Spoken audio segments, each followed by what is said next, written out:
Hello friends, Lady Lee here from Lady Lee's Home. This recipe is coming to you from my mother's kitchen in Israel. I just came back from a visit and we made these kind of classic Israeli Mediterranean chicken meatballs that are full of yummy vegetables, really healthy, really filling.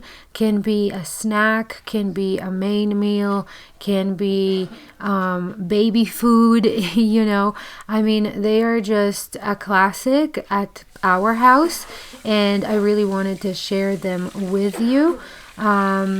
The nice thing about them, so first of all, we're making them with chicken because ground chicken is very common and easy to find in Israel. Here in the US, we don't, not where I live at least, we don't have ground chicken in the store, but we do have ground turkey, and you'll follow the same exact recipe with ground turkey. If you're a homesteader and you butcher your own chickens, then it's very easy to just take the chicken breast and ground it into ground chicken meat. And one of the best things about these chicken meatballs is that you can make them a little different every time depending on what is growing in the garden or what kind of vegetables you can find at your local market. Here in this recipe we used zucchinis and carrots and onions. You can add potatoes into these meatballs. You'll see that in the sauce we're using celery and peas. You can change that to you can leave the carrots out, you can leave the zucchini out, you can do carrots and potatoes, you can do so many different combinations of vegetables depending on what you like. We do want the mixture to be dry, or relatively dry, not too dry, but not very liquidy or soft, so the meatballs can hold together when we cook them. So whatever vegetables you're using, make sure to kind of squeeze the liquid out of them and save the liquid aside until we're done mixing the meat mixture, because you'll see my mom here in a minute adding some of the vegetable juice back into the mixture because it was a little too dry. So just put it aside because you might want to use it. I will post the exact measurements for the ingredients and the process. I'll post a link below in the description to the blog post where you can print out the recipe. What we seasoned this mixture with is turmeric and black pepper, cumin and salt. And instead of using breadcrumbs, we are using quick oats. You can do that with any meatballs. It's really great. It's a little bit of a healthier alternative to just regular breadcrumbs. The quick oats, as long as you let the mixture sit for a little bit, they will absorb the liquid and act just like breadcrumbs. Here you see my mom adding a little bit more of the vegetable juices back into the mixture. Now she does not use an egg, and a lot of people ask her, how do the meatballs hold together if there is no egg in the mixture? And you can certainly add an egg if you want to, but you don't have to. As long as you take a few minutes, maybe 5 to 7 minutes to work the meat, it will release its own protein, and this will help the meatballs hold together. After you work the meat for it's kind of like kneading bread. After you do that, you just let the mixture rest for about 20 minutes while you work on the sauce stuff, though it kind of works well. But you just put it aside and let it rest for 15 to 20 minutes, and then it will release its own protein, and you'll see that the meatballs actually hold together really, really well.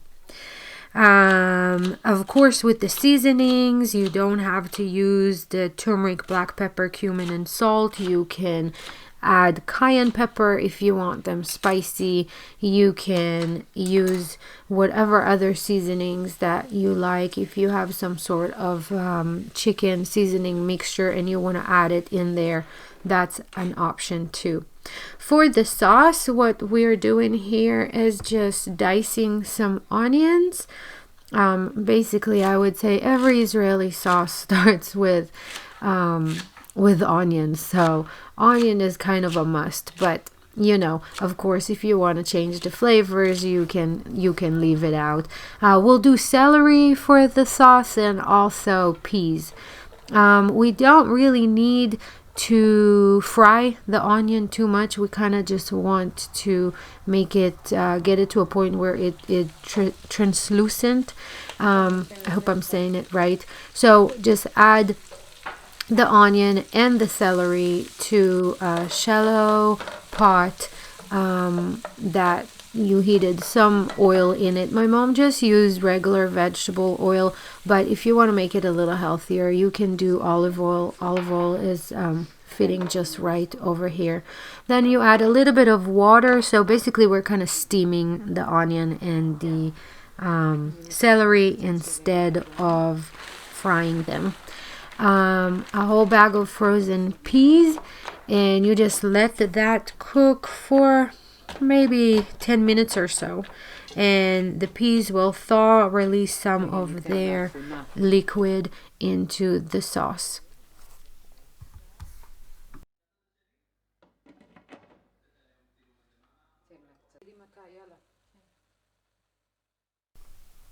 After about 10 minutes, it's time to season the sauce. We used here chicken flavoring powder, and I'll link to it below in case you don't know what that is. And then black pepper, turmeric, and salt.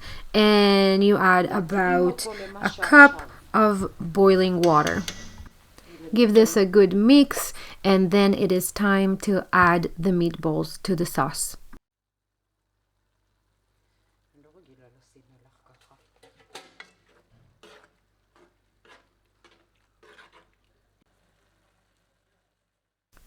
My mom likes to make the meatballs flat.